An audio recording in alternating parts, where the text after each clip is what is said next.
여러분의 성경으로 저와 교독하시면 좋겠습니다. 에스겔서 11장 15절에서 25절을 함께 교독하시겠습니다. 인자의 예루살렘 주민이 내 형제 곧 내 형제와 친척과 온 이스라엘 족속을 향하여 이르기를 너희는 여호와께서 멀리 떠나라. 이 땅은 우리에게 주어 기업이 되게 하신 것이라 하였나니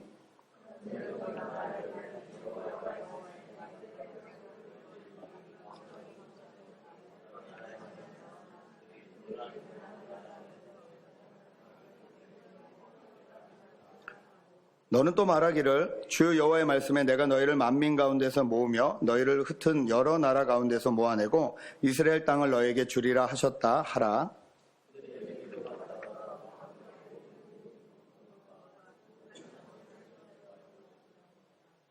(19절입니다) 내가 그들에게 한 마음을 주고 그 속에 새 영을 주며 그 몸에서 돌 같은 마음을 제거하고 살처럼 부드러운 마음을 주어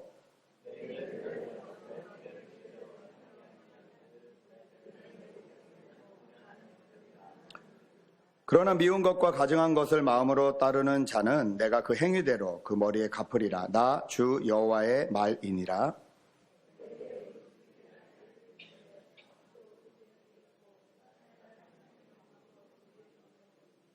여호와의 영광이 성읍 가운데서부터 올라가 성읍 동쪽 산에 머무르고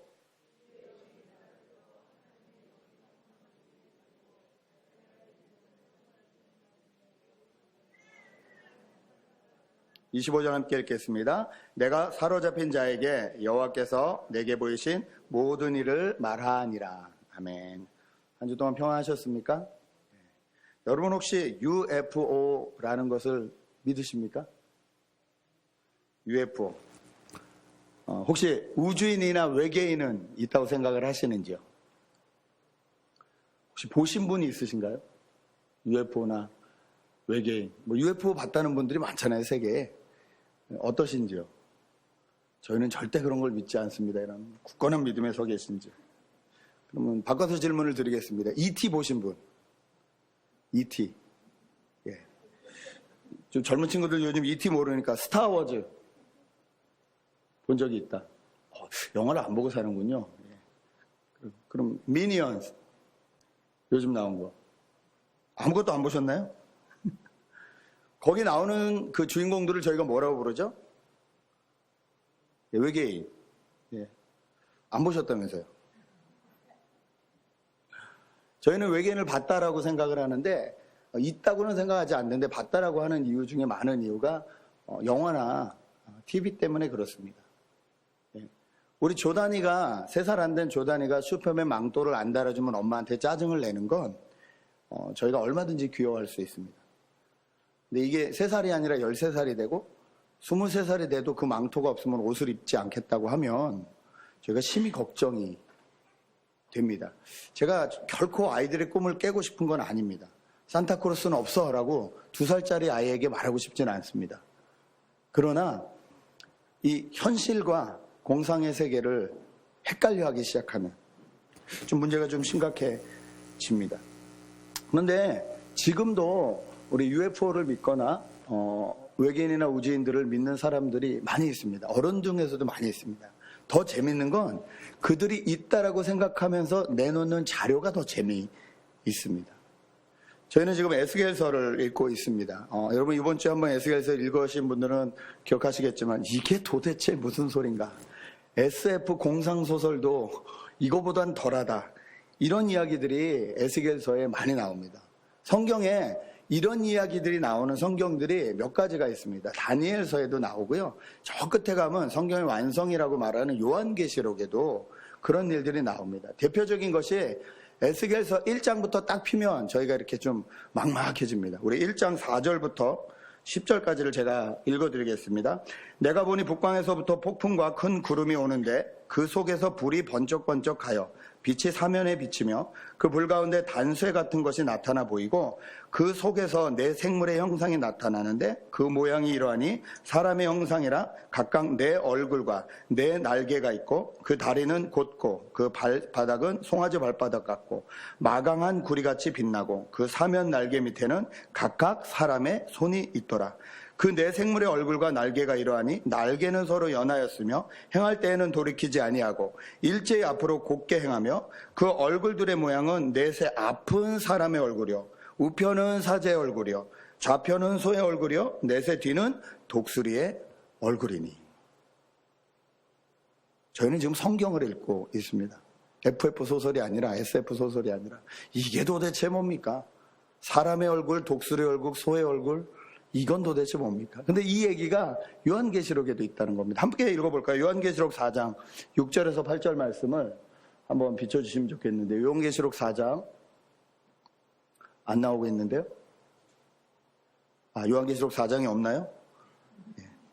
죄송합니다. 저 오늘 아침에 보내줘서 제가 읽겠습니다.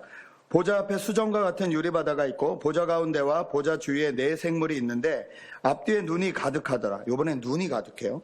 첫째 생물은 사자 같고 둘째 생물은 송아지 같고 셋째 생물은 얼굴이 사람 같고 넷째 생물은 날아가는 독수리 같은데 네 생물이 각각 6날개가 있고 그 안과 주위에 눈이 가득하더라. 그들이 밤낮 쉬지 않고 이르기를 거룩하다 거룩하다 거룩하다 주 하나님 곧 전능하시니요 전에도 계셨고 이제도 계셨고 장차 오실 자라 하고. 무협지보다 황당하지 않습니까? 웬만한 SF 소설 저리 가라 하지 않습니까? 그래서 기가 막혀서 이게 도대체 하나님의 말씀인가? 혹은 묵시문학이라 그러니까 문학, 그냥 소설 같은 장르. 소설은 뭐든지 가능하잖아요. 그냥 소설, 이련이 라고 생각하시는 분도 계십니다. 근데 하나님이 굳이 성경의 소설을 굳이 이렇게 넣어 놓으셨을까요? 우리는 하나님의 나라, 예수 그리스도의 복음이란 관점으로 성경을 계속 좀 바라보고 있습니다. 에스겔서에 대한 이 배경을 좀 알아야 됩니다. 저번에도 말씀드렸듯이 예레미야와 에스겔은 같은 시대의 사람이었습니다. 북이스라엘과 남유다로 나눠졌던, 솔로몬 이후에 나눠졌던 나라가 완전히 망했습니다. 완전히 망한 나라, 이스라엘에게 완전히 망한 나라 가운데 그 땅에 그대로 남아있던 사람들을 향해서 예언한 사람이 예레미야였습니다.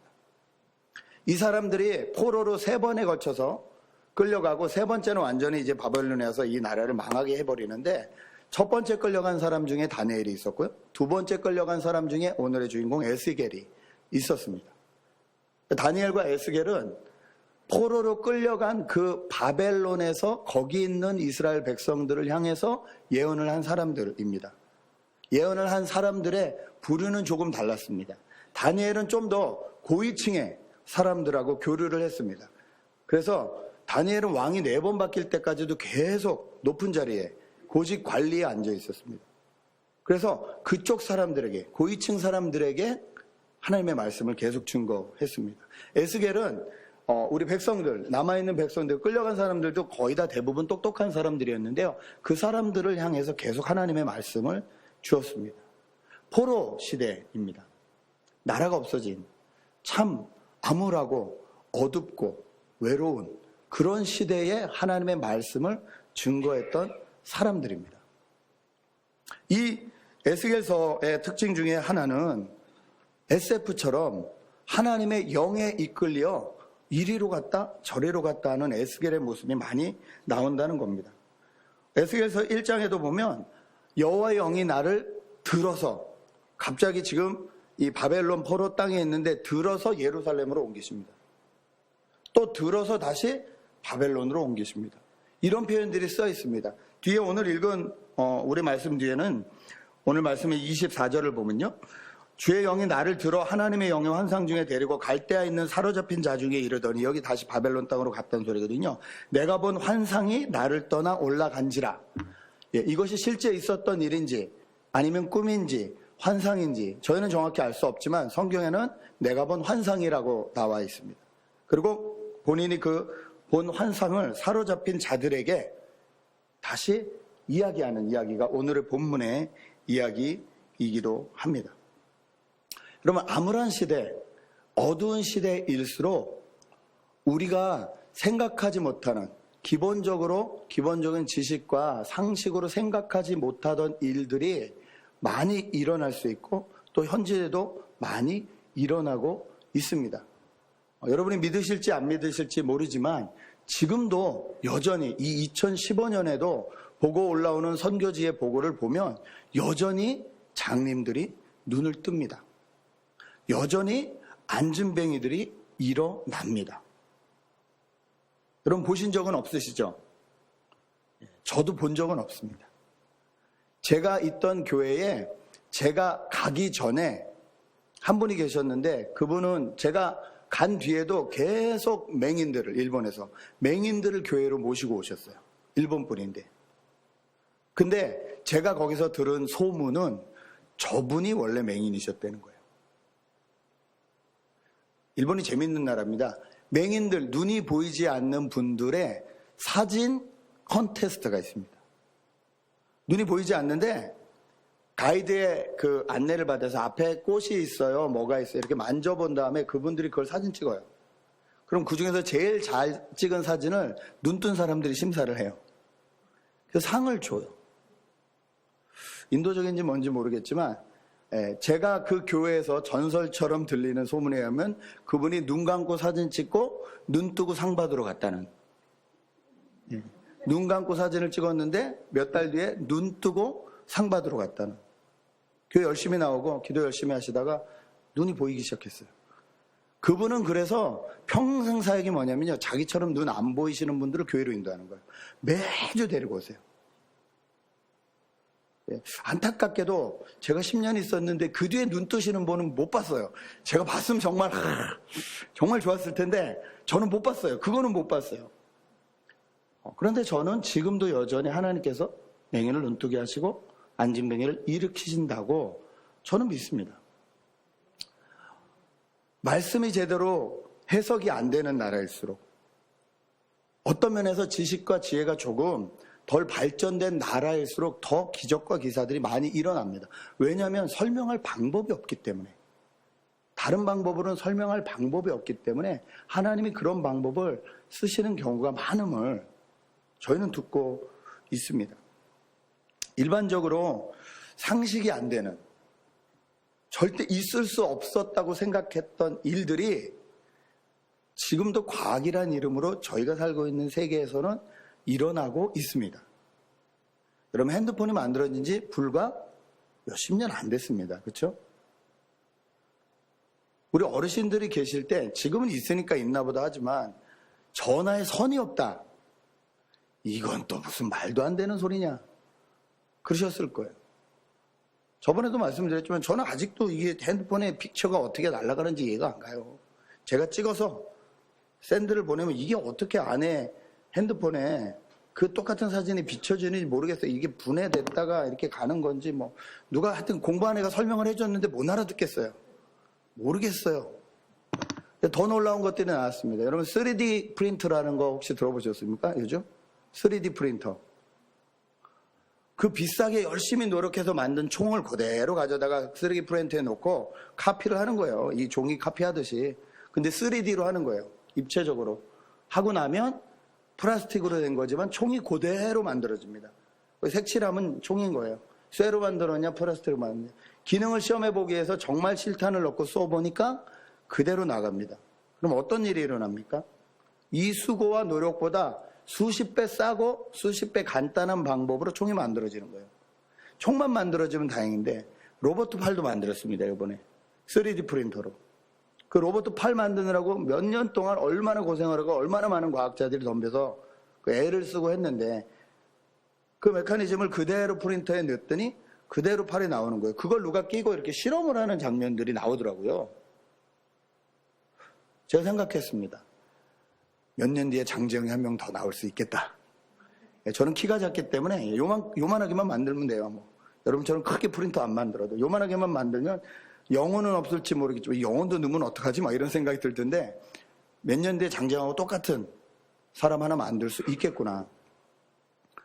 여러분 불과 5년, 10년 전만 해도 저희가 상상하지 못했던 일들이 과학이라는 이름으로 지금 계속 일어나고 있어요. 저는 기대하고 있습니다. 어느 날 제가 핸드폰을 맨날 어디다 두고 다니고 그러는데 어느 날 핸드폰을 안 들고 다녀도 될 날. 전화하고 싶으면 이렇게 가상화면에다가 이렇게 치면 여기 화면이 삑 하고 이렇게 떠요. 그럼 이렇게 띠띠띠띠 이렇게 눌러요. 그러면 통화가 돼요. 컴퓨터를 이렇게 앉아서 하지 않고 이렇게 하면 컴퓨터 화면이 나와서 이렇게 영화처럼 막 이렇게 하면 여러분 안 될 것 같으시죠? 글쎄요. 저는 될 것도 같아요. 이미 가상화면으로 되는 건 나오기 시작했습니다. 들어보셨는지 모르겠지만 가상화면 프린 키보드 자판은 나왔어요. 비수를 이렇게 해가지고 인식을 한대요. 그거 누르면 비수로 인식을 해서 컴퓨터에 글자가 나오기 시작해요. 상상이 가십니까? 저희가 이런 세대에 삽니다. 우주선이 있을 수 있겠구나. 외계인이 있을 수 있겠구나. 아니요, 모르긴 몰라도 우주선을 만들 수 있을 겁니다. 외계인도 마음만 먹으면 만들 수도 있을 겁니다.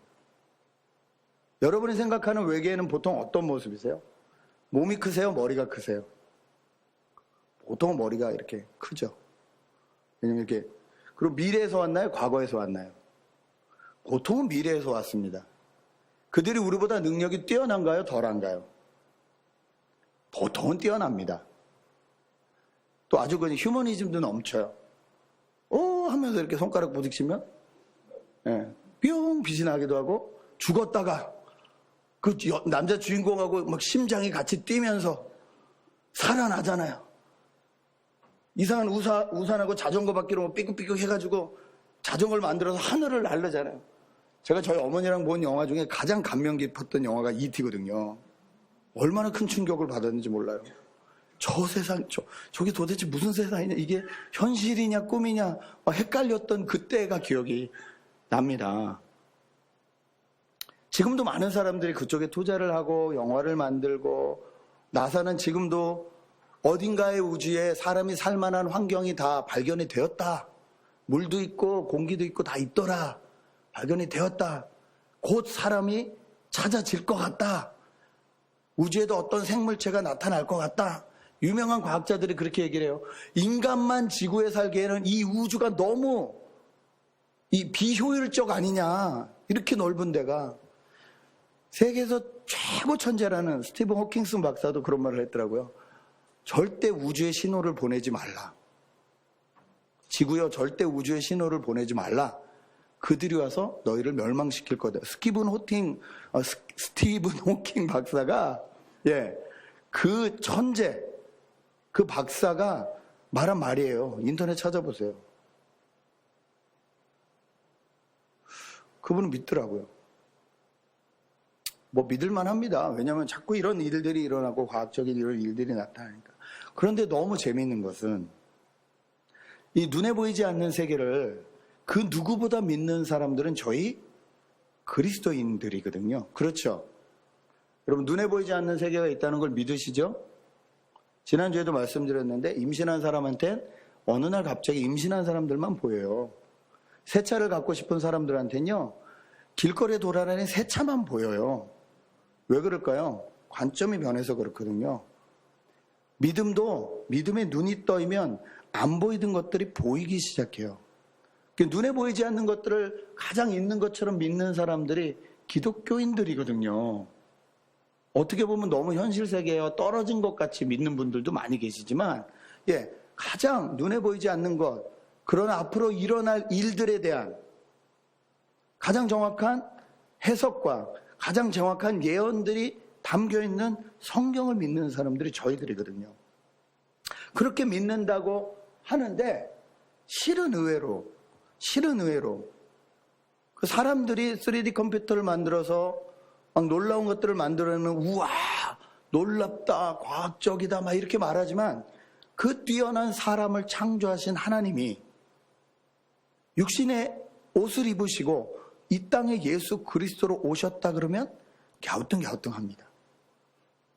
그 사람을 만드실 수 있는 하나님이 하나님의 마음과 하나님의 성품과 하나님의 뜻을 다 담은 하나님의 영을 이 땅에 보내셔서 예수 그리스도가 다시 오실 때까지 우리를 혼자 두지 않으시고 우리 안에 사셔서 우리를 인도하시고 함께 하시겠다는 성경의 약속에 대해서는 갸우뚱할 때가 많이 있다는 것입니다. 에스겔서는 SF 공상 소설보다도 더 황당한 이야기가 많이 있지만, 이 이야기 안에 가장 많이 이야기되고 있는 것은 성령 하나님에 대한 이야기입니다. 하나님의 영이 어떻게 나타나시는지. 우리가 이 그림과 한쪽은 사람의 얼굴이고 한쪽은 독수리 얼굴이고 이 사제 얼굴이 이게 무슨 뜻인지 신학자들도 많은 얘기가 있습니다.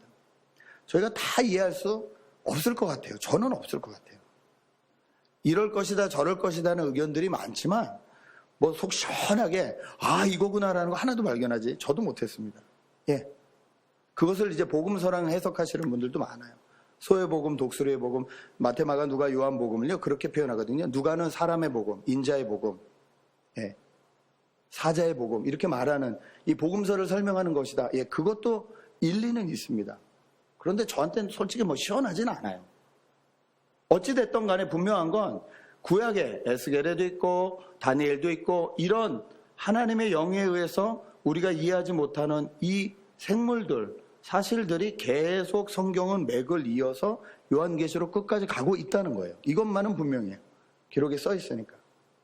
이것이 우리가 다 이해되지 못한다 할지라도 우리에게 별 문제가 되지 않는 것은 이 생물들을 통해서 하나님이 하시고자 하는 일들이 무엇인지, 그리고 이 생물들을 에스겔이 보게 하심으로써 하나님이 하시고자 하는 일이 무엇인지를 저희가 깨달아 알면 된다는 것입니다.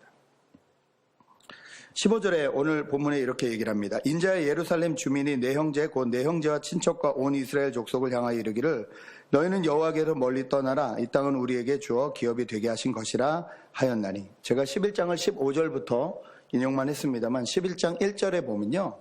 에스겔이 바벨론 땅에 포로로 가고 있다가 하나님의 영이 그를 들어 올려서 다시 이스라엘 땅으로 보내십니다. 이스라엘 땅에 보냈더니 이스라엘에 있던 남은 사람들이 15절에 뭐라고 하는 거냐면요. 자기들은 이 땅에 남아있는데, 고향에 남아있는데 포로로 끌려간 너희들은 이제 여호와께서 멀리 떠나라. 하나님이 이 땅을 우리에게 주신 것이고 포로로 간 너희에겐 주신 것이 아니다라고 이야기하고 있는 거예요. 예루살렘에 남아있는 사람들이 같은 나라, 같은 민족입니다. 망했습니다. 누가 포로로 끌려갔건 누가 이 자리에 남아있건 그게 뭐가 그렇게 중요합니까? 그런데 뭐라 그래요? 너희는 여호와를 떠나라. 이 사람들이 여호와를 잘 만나서 잘 믿어서 이런 일을 당했냐? 아니요. 우상 섬기다가 지금 망했거든요. 철저히 우상 섬기다가 망했는데도 그 망한 가운데서도 하나가 되지 못해요. 자기 것을 챙깁니다. 자기 프로퍼티, 자기의 이익. 그런 사람들을 향해 에스겔을 통해서 하나님이 하시고 싶은 말씀이 16절부터의 말씀이에요. 이스라엘에 남았다고 생각하는 너희가 아니라 바벨론 땅으로 끌려간 그들하고도 내가 함께 하겠다. 그곳에서도 내가 잠시라도 그들을 성소로 삼아주겠다. 무슨 말이에요? 그 당시의 문화로는요, 하나님의 성전은 예루살렘인 거예요. 구약시대에는. 다른 데는 하나님의 성소가 아닌 거예요. 하나님은 아니라고 하시는 거예요. 내가 있는 곳은 나 성소라는 거예요. 바벨론을 끌려갔어도 거기가 내 성소라는 거예요. 내가 내 백성과 함께 있으면 성소라는 거예요. 거기를 내가 성소로 삼겠고 또 포로로 끌려간 사람들 다 돌아오게 할 것이라는 거예요. 마침내 다 돌아오면 그 사람들이 너희 땅에 남아있는 그 우상들을 다 쓸어버릴 거라는 거예요. 그리고 19절부터 아주 중요한 말씀을 하십니다. 19절, 20절. 오늘 말씀 19절, 20절 두 절을 함께 읽겠습니다. 시작.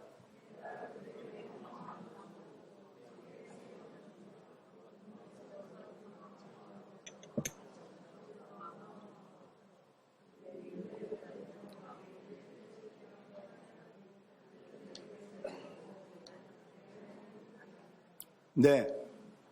세상은 망해버린 이스라엘과 같습니다.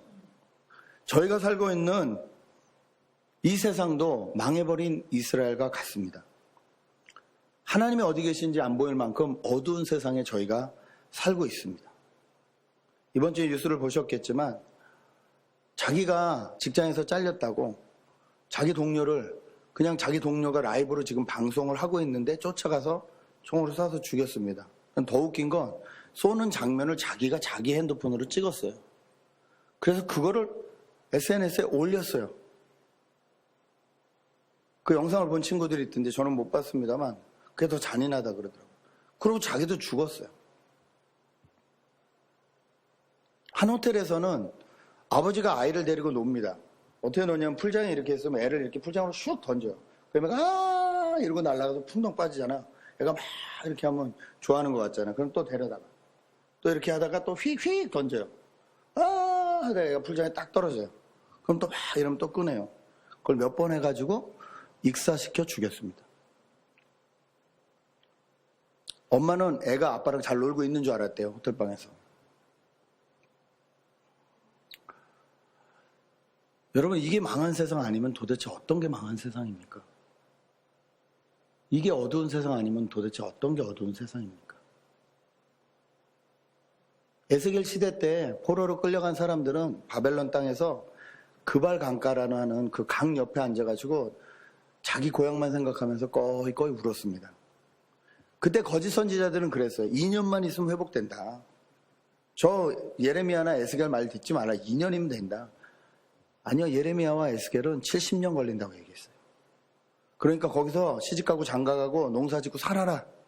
하나님이 너희 때 구원 안 하실지 모른다. 이렇게 말씀하셨어요. 이런 어두운 상황일수록 우리의 머리로, 우리의 생각으로, 우리의 지식으로 다 이해할 수 없는 일들이 일어납니다. 그리고 그것이 어쩌면 우리에게도 희망이 됩니다.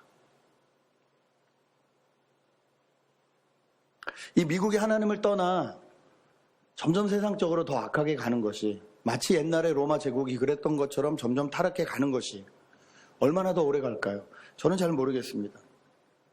한국이 하나님을 떠나 제2의 이스라엘이니 어쩌니 1000만 기독교인이니 어쩌니 하던 나라가 교회 자체부터 부패하기 시작해서 가장 사랑을 나타내야 될 교회 안에서부터 분쟁과 싸움이 끊이지 않고, 이제는 그것이 재산 싸움을 하다가 이단에게 재산을 다 날리고, 그리고 이젠 일반 국민으로부터 기독교가 아닌 개독교라고 비난받는 이 일들이 언제까지 계속될지 저는 잘 모르겠습니다. 그런데 분명한 건 이때에 하나님께서 포로로 잡혀있는 것 같은, 하나님을 믿으려고 하는, 하나님 앞에 신실한 마음을 두는 그 사람들에게 하나님의 마음과 하나님의 영을 부어주시겠다고 약속하고 계시다는 것입니다. 여러분, 누가 예수 믿는 사람들일까요? 저는 에스겔에 나오는 이 새 마음과 새 영을 가진 사람들이라 생각합니다. 이 말씀은 37장에 가면 또 반복됩니다. 똑같은 말씀이 반복됩니다. 성령에 대한 이야기를 하시면서 에스겔 선지자를 통해서 하나님이 계속 하나님의 백성들에게 하시고 싶은 말씀은 이거예요. 내가 너에게 새 마음과 새 영을 부어주겠다. 그래야 너희가 내 말대로 살 수 있다. 그 힘이 생긴다는 거예요. 여러분, 그런 힘을 갖고 싶지 않으십니까? 이 세상을 이길 그 능력을 갖고 싶지 않으십니까? 많은 사람들이 왜 외계인을 믿고 우주인을 믿으려고 할까요? 첫 번째, 미래를 알고 싶어서입니다. 보통 그래서 외계인들은 미래에서 와요. 내 미래를 알고 싶은 거예요. 그들은 우리보다 능력이 뛰어나요. 지금 우리의 능력에 대한 한계를 느끼는 거예요. 뭔가 또 좀 슈퍼 울트라 파워가 있었으면 좋겠는 거예요. 그런 존재가 있었으면 좋겠는 거예요. 하나님이 천지를 창조하셨고, 하나님이 예수 그리스도를 우리를 구원하실 방법으로 보내셨고, 지금도 성령을 주셔서 우리 안에 내주 내재하시면서 우리를 인도하심에도 불구하고 우리는 그 하나님을 믿어드리지 않고 사람들이 만들어서 생각하고 있을 것이라고 기대하는 그런 것들의 믿음을 둘 때가 훨씬 많다는 거예요. 하나님의 능력보다 미니언의 능력이 더 좋은 것 같고, 하나님의 능력보다 스타워즈의 능력이 더 좋은 것 같은 거예요. 왜? 하나님의 능력은 잘 모르겠거든요. 잘 이해가 되지 않거든요. 그런데 여러분 기억하십시오. 하나님의 성령을 받으면, 하나님의 새 마음을 받으면 이 세상이 감당할 수 없는 슈퍼 울트라 파워가 나옵니다. 제가 이번 주에 어떤 분들을 통해서 한 선교사님을 만났습니다. 다운타운에서 장사를 아주 잘하시는, 아직도 가족들은 다 거기서 장사를 잘하시는 분들이세요. 이분이 이렇게 말씀하시더라고요. 하나님이 처음부터 선택한 사람도 있는 것 같고요. 하나님이 선교지를 꼭 보내셔서 사람 만드는 사람도 있으신 것 같아요. 평신도세요. 저를 아신대요. 저는 기억이 잘 안 나요. 왜냐면 제가 그 사역했던 교회에 저는 그때 사역자였고 이분은 그냥 평신도시였기 때문에 이분은 저를 많이 봤는데 저는 이제 개인적으로 큰 교회니까 잘 이렇게 교제하지 못해서 얼굴만 보고 스치고 지나간 거죠. 근데 딱 만나 뵈니까 누군지 알겠더라고요. 그래서 반갑고 아주 기쁘게 이렇게 대화를 하는데 그분이 어느 날 부인에게 그러셨대요. 여보, 나 선교 가야 돼. 그 한마디 하시고 2년 동안 아무 말씀 안 하셨대요. 부인이 갑자기 뭐 뜬금없이 사업 잘하다가 선교냐, 이걸 어떻게 하려고 선교를 가려고. 2년 동안 아무 말씀 안 하셨는데 여러 가지 일이 있어서 그 부인이 하시는 말씀이 당신 선교 가야겠다. 그러자마자 그래 그러고 짐 싸가지고 바로 선교를 가셨답니다. 가난한 나라로 가셔서 고아원을 세우겠다 생각했더니 고아원은 이미 많더래요. 무슨 일을 해야 되나 하나님 앞에 기도하고 하나님 왜 나를 여기 보내셨나요? 성령님의 음성을 들으려고 기도하니까 보이기 시작하더래요. 누가 보이냐면 과부들이 보이기 시작하더래요. 거기 과부들이 왜 과부가 되냐면 남편이 돌아가셔서 과부가 되는 분들도 있지만 가난한 나라일수록 여자분들이 또 교육을 받지 못한 분들이 할 일들이 별로 없잖아요. 직업들도 별로 안 주고. 그러니까 어쩔 수 없이 남편을 의지해서 살아야 되는 일들이 많은 거예요. 그런데 갑자기 남편이 어느 날 그냥 애 낳고 나가버리는 거예요. 그러면 먹고 살 방법이 없으니까 좀 이쁘시거나 하신 분들은 또 다른 남자가 좋다 그러면 그쪽으로 가는 거예요. 얘 애들 데리고. 그럼 또 애를 낳고 또 그 남자는 또 나가버리는 거예요. 이렇게 저렇게 엄마가 혼자 있고 애가 셋넷인데 아빠가 다 다른 그런 분들이 눈에 보이더라는 거예요. 이분들을 도와야겠다. 집을 구해서 그분들이 살 수 있도록 해주시는 거예요. 이렇게 저렇게 그런 식으로 고아가 된 애들이 너무 많더라는 거예요. 이분이 자기 자식이 있는데 자기 부인도 있고 다 가족을 데리고 같이 갔는데 그 자식들과 또 거기서 선교지에서 얼마나 힘드셨겠어요. 아이들이 또 사춘기가 되고 하니까 힘드니까 안 되겠다. 너무 힘들어 하니까. 그래서 아이들은 다시 미국으로 보내시면서 부인도 보내시고 이분은 거기서 그냥 그런 아이들을 1명, 2명 입양을 하셔서 20 몇 명을 입양해서 데리고 사시는 거예요. 그냥 데리고 사는 거예요. 여러분, 가난한 나라일수록 믿음이 없습니다. 의심이 많습니다. 그래서 처음에 미국에서 갈 땐 옷을 사가면 숫자대로 사가야 된대요. 안 그러면 싸움 난대요. 그것도 크기 다 맞춰서 사가야 된대요. 그 방을 이렇게 몇 명씩 나눠서 살게 하잖아요. 별거 없는데도 거기 살림이 뭐가 얼마나 있겠어요. 별거 없는데도 자기 거 자물쇠 채운대요. 그 방에 살면서 애들이 다. 그럼 일부러 이 선교사님은 평신도시인데 일부러 돈을 막 여기저기 이렇게 흘려놓고 다니신대요. 애들 훈련시키느라고. 가족은 그러는 거 아니다라는 거 훈련시키려고. 이렇게 두고 다니신대요. 돈 여기저기. 안 없어진대요. 1년이 지나고 2년이 지나고 3년이 지나면 자물쇠가 다 풀린답니다. 그 다음에 이분을 훈련시키기 위해서 정말 제대로 훈련시키더라고요. 어떻게 하냐면요. 10명이 있으면 옷을 9벌만 사가는 거예요. 그것도 대충 사이즈. 애들 하나하나 다 알지만 맞춰주세요. 대충 사이즈는 이렇게 가운데다 던져놓는데요. 몇 년 훈련이 되면요. 한 벌 모자란 거 서로 자기 거로 챙기지 않고 그걸 가지고 돌아가면서 입으면서 산다는 거예요. 이분을 선교를 좀 도우려고 어떻게 하면 선교를 할 수 있나, 후원을 좀 보낼 수 있나 이렇게 묻고 저렇게 묻는데 후원해달라는 말씀을 절대 안 하세요. 여러분 보통 그렇게 되면 20 몇 명씩 데리고 사시잖아요. 동영상 좀 찍고 사진 좀 찍어가지고 웬만한 교회 보내면요 100불, 200불 선교비 막 들어옵니다. 그래서 선교사님들이 선교 현지에서 미국 달러로 한 5,000불 이상씩 후원받아서 그 가난한 나라니까 10배의 이 비율이 있는 거잖아요. 거기서 미국 달러로 한 5,000불씩 받아서 사시는 부유한 선교사님들이 많이 계세요. 그러니까 선교하지 말자 이러시면 안 됩니다. 그럼에도 불구하고 말씀을 안 하세요. 그래서 제가 이렇게 저렇게 물으니까 한마디로 뭐라고 하시냐면 마음이 있으시면 오세요. 그러면 현지인 소개시켜 드릴게요. 본인들이 몇 년 동안 하면서 말씀으로 키운 현지인 목사님들 그 친구들이 어떤 사역을 하는지 보시고 그 친구들과 진짜 사역을 하세요. 제발 우리가 그렇게 몇 명 가느니 그 비용을 드리는 것이 효율적이지 않냐고 말씀하지 마세요. 선교는 효율이 아닙니다. 선교가 효율이면 나를 하나님이 부르셨겠냐는 거예요.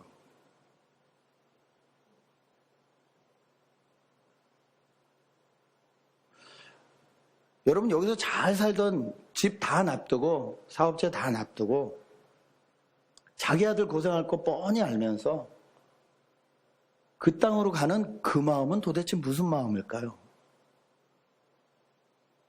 저는 그게 저희가 정말 원하고 갖고 싶은 그 어떤 슈퍼 울트라 파워보다 더 능력 있는 하나님의 마음인 줄 믿습니다. 하나님이 이 마음을 누구에게 부어주신다고요? 하나님의 뜻대로 살고자 하는 사람들에게 새 마음과 새 영을 부어주겠다. 세상이 어둡습니다. 교회도 어둡습니다. 예수 믿는다는 저희 안에도 어둡습니다. 얼마나 이기심들이 있는지, 하나님을 섬긴다고 하면서도 얼마나 우리가 우리 것들을 챙깁니까? 도대체 하나님의 사람이 누굴까요? 하나님의 새 마음이 느껴지는 사람, 하나님의 새 영이 부어주심이 느껴지는 사람입니다. 그 사람들이 돌 같은 마음을 제거하고 살같이 부드러운 마음을 갖게 된다는 거예요. 그제서야 하나님의 율례를 따르고 하나님의 규례를 지켜 행하게 된다는 거예요.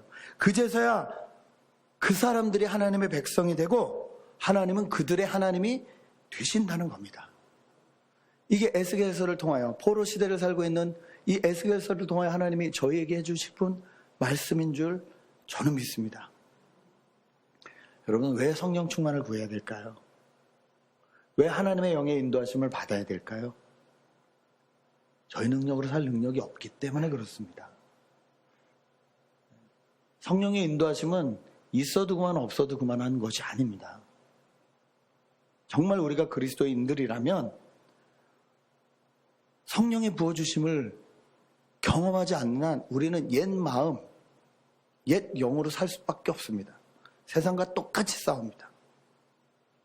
아니, 세상보다 더합니다. 신의 이름을 빌려. 그러나 정말 하나님이 우리 마음 가운데 하나님의 영을 부어주시면, 하나님의 마음을 부어주시면 저희가 좀 손해를 보고 저희가 좀 희생을 해도 그것이 손해나 희생으로 느껴지지 않습니다.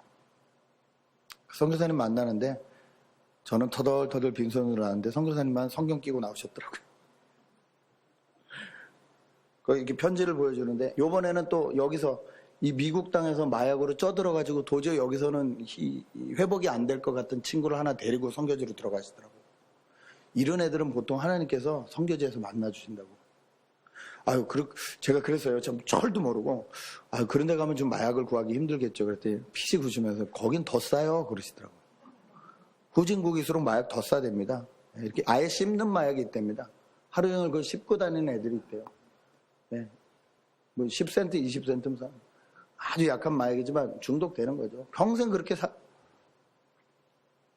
가서 어떻게 그 친구들이 변화될지 모르겠지만 저는 그 선교사님 삶이 참 부러웠습니다. 여기서 이런 말 하면 안 되는데 부러워만 하고 앉아있지 않겠다 결심을 했습니다. 예. 갑자기 어느 날 저 가요 하진 않을 거니까 걱정하지 마시고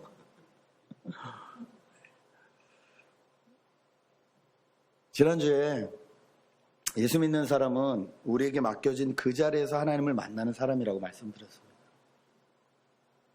8월이 다 끝났습니다. 9월이 시작됩니다. 보통 9월은 열매 맺는 계절이잖아요. 그렇죠? 9월, 10월 해서 11월 추수 감사하고 곡식 베고 이제 한 해를 정리하지 않습니까? 마지막 이제 열매를 맺기 위해서 최선을 다해야 되는, 이 캘리포니아 날씨가 좀 안 받쳐줘서 저희가 이게 참 이해가 안 되지만 우리 인생 가운데 2015년을 결산해야 될 때가 다가오고 있습니다. 한 해 동안 열심히 지금도 하고 계시고 성경을 어쨌든 밀린 거 쫓아가시면서 한 해 동안 원이얼 바이블 다 읽어보시려고 노력하고 계실 텐데 끝까지 애쓰십시오. 성령님께 기도하시면서 하십시오. 성경을 쓰신 분은 성령님이시니까 그분을 따라 행하십시오. 순간순간 학생은 학생답게, 직장인은 직장인답게 그 자리에서 성령님을 구하십시오.